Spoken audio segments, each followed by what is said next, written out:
Bienvenue dans ce nouvel épisode consacré à la revente de votre or. Aujourd'hui, je vais vous expliquer les 5 étapes fondamentales pour revendre votre or dans de bonnes conditions et au meilleur prix. Je vais être très clair, ne vendez pas votre or avant d'avoir vu cette vidéo, c'est très important. Vous pourriez effectivement prendre ce qui traîne dans vos tiroirs et vous rendre dans le premier comptoir ou chez le premier bijoutier que vous avez trouvé sur internet, mais ce serait une grave erreur. Suivez rigoureusement ces 5 étapes et je peux vous garantir que vous allez gagner des dizaines, des centaines, voire même des milliers d'euros dans certains cas. Étape numéro 1, pour bien vendre votre or, commencez par faire l'inventaire de tout ce qui traîne chez vous. En d'autres termes, identifiez les biens que vous possédez et que vous n'utilisez plus.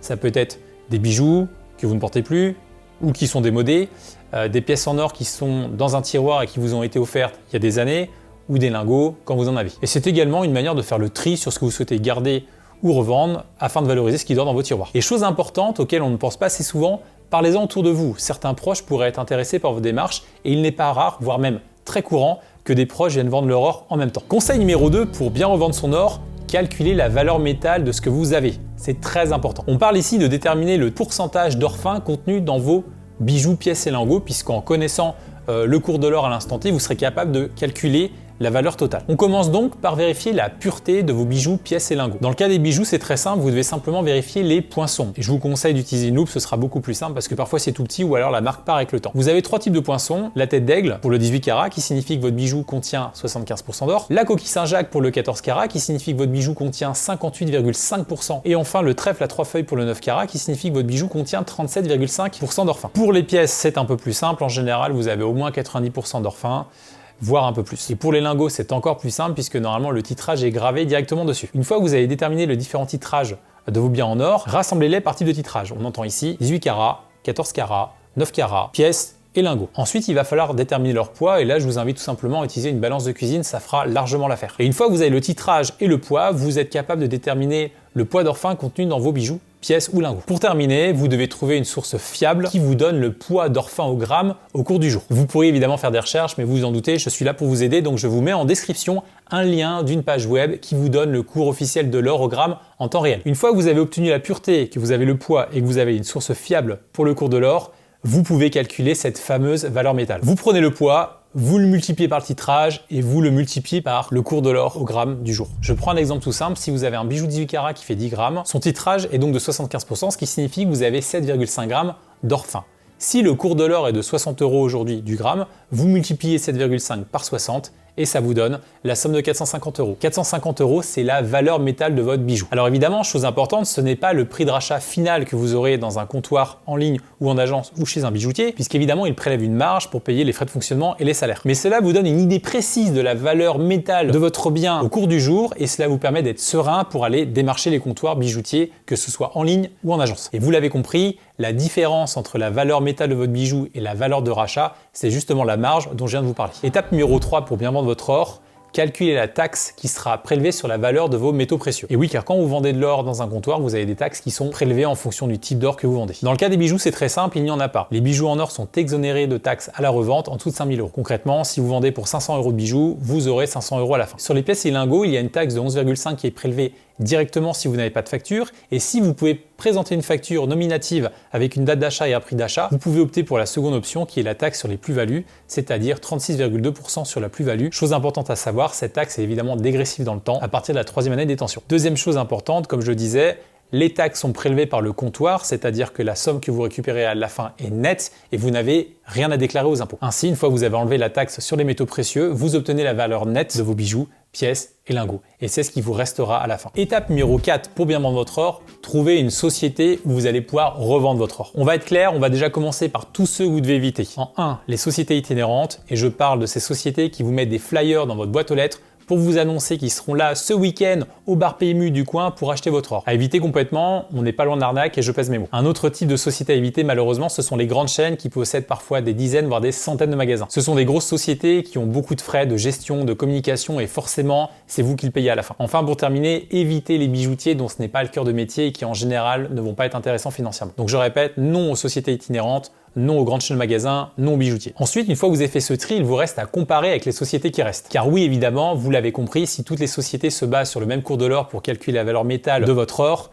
ils ne prélèvent pas tous la même commission. En d'autres termes, si vous allez voir 5 comptoirs, vous aurez 5 propositions de rachat différentes. Et évidemment, vous avez compris l'idée, c'est d'aller au plus offrant. Vous n'allez pas aller là où on vous offre le moins d'argent. Et pour cela, évidemment, il faut se renseigner sur les prix de rachat du comptoir, que ce soit en ligne ou par téléphone. Et bien évidemment, je suis là pour vous aider, donc je vous donne des petits conseils pour trouver le comptoir de votre choix. Déjà, commencez par vérifier si les prix sont indiqués en ligne. Si c'est pas le cas, passez au suivant. Ensuite, vérifiez les avis clients. Et évidemment, ne vous fiez pas aux avis clients qui soient implantés directement sur le site, mais que ce soit des avis clients qui appartiennent à une plateforme tierce, comme Trustpilot par exemple. Une fois que vous avez fait ces vérifications, allez au plus offrant, et malheureusement, je constate que ce sont souvent les sociétés en ligne qui offrent le meilleur prix de rachat. Et les raisons sont simples, elles ont en général moins de charges et sont donc plus compétitives. Et pour vous aider d'ailleurs, je vous mets en description une page que j'ai créée, qui est en fait une page de référence national des prix de rachat en dessous desquels vous ne devriez pas vendre vos bijoux, pièces et lingots. Ce sont les prix de rachat que je pratique moi-même via ma société et ils sont parmi les plus compétitifs en France. Donc je le répète, ne vendez pas vos bijoux, pièces et lingots en dessous des prix de rachat que vous voyez sur cette page.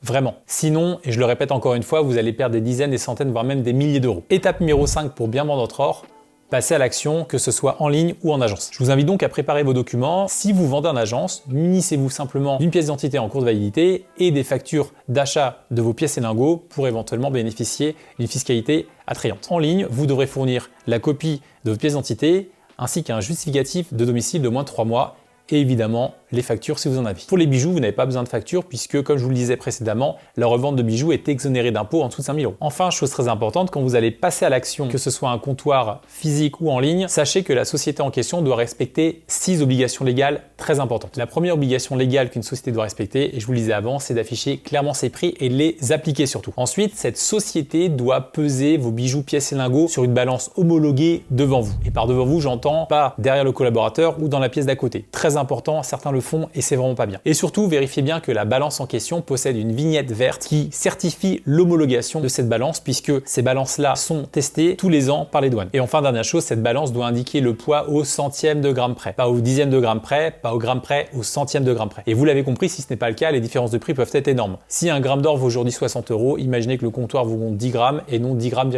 La différence serait énorme. Dans le cas d'une revente via une société de rachat d'or en ligne, vous devez absolument recevoir l'estimation photo, pesée sur une balance, homologuée au centième de gramme près, vous avez compris. Troisième obligation légale, la facture d'achat que vous allez recevoir doit indiquer clairement la dénomination de ce que vous vendez, le poids ou la quantité, le prix de rachat, la taxe prélevée, le montant brut et le montant net. Attention, cette facture de rachat doit également être accompagnée d'un contrat de rachat et d'un bordereau 48 heures qui stipule que vous avez le droit de changer d'avis et que vous avez 48 heures pour vous rétracter. Vous l'avez compris, cette obligation légale a été mise en place parce que 1. Vous avez le droit de changer d'avis, 2. Vous avez le droit de vous rendre compte a posteriori que vous êtes fait avoir. Enfin, les 5e et 6e obligations légales sont très simples.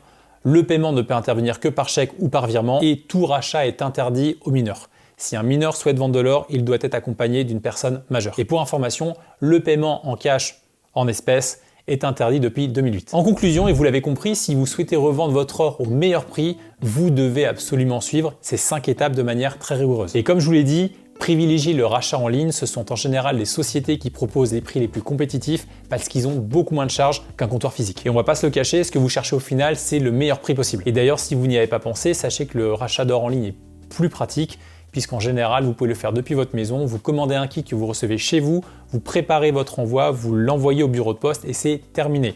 Ça vous évite de devoir faire la tournée des comptoirs pour comparer les prix. J'espère vraiment que vous avez pu trouver des réponses à vos questions dans cet épisode. À titre personnel, j'étais très content de réaliser ces 5 étapes puisque je vois trop souvent des gens qui se sont fait arnaquer ou qui ont vendu de l'or à un prix bien inférieur à ce qu'ils auraient pu avoir ailleurs. Et d'ailleurs, nous avons développé un service de rachat d'or à distance, le kit postal Lingor, qui existe depuis 2010 et après calcul, on a déterminé qu'on avait reversé 5 millions d'euros de plus à nos clients par rapport à un comptoir classique. C'est énorme. Et je le rappelle évidemment, si vous ne deviez pas passer par ce service de rachat d'or à distance, déjà, je ne vous en veux pas, il n'y a aucun problème là-dessus, mais gardez en tête une chose, les cours de rachat que j'indique dans le lien en description, ne vendez jamais en dessous, jamais. Sinon, vous perdrez de l'argent. Je veux juste que vous puissiez obtenir le meilleur prix possible et c'est pour ça que je vous mets les prix de rachat de référence. Évidemment, si vous avez apprécié cet épisode, n'hésitez pas à l'aimer et à le commenter et je serai évidemment ravi comme d'habitude d'échanger avec vous en commentaire. Et n'oubliez pas, réfléchissez bien avant de vendre votre or et surtout, comparez. N'hésitez pas à vous abonner et à cliquer sur la petite cloche pour être tenu au courant des prochains épisodes. On se dit donc à très vite dans un prochain épisode.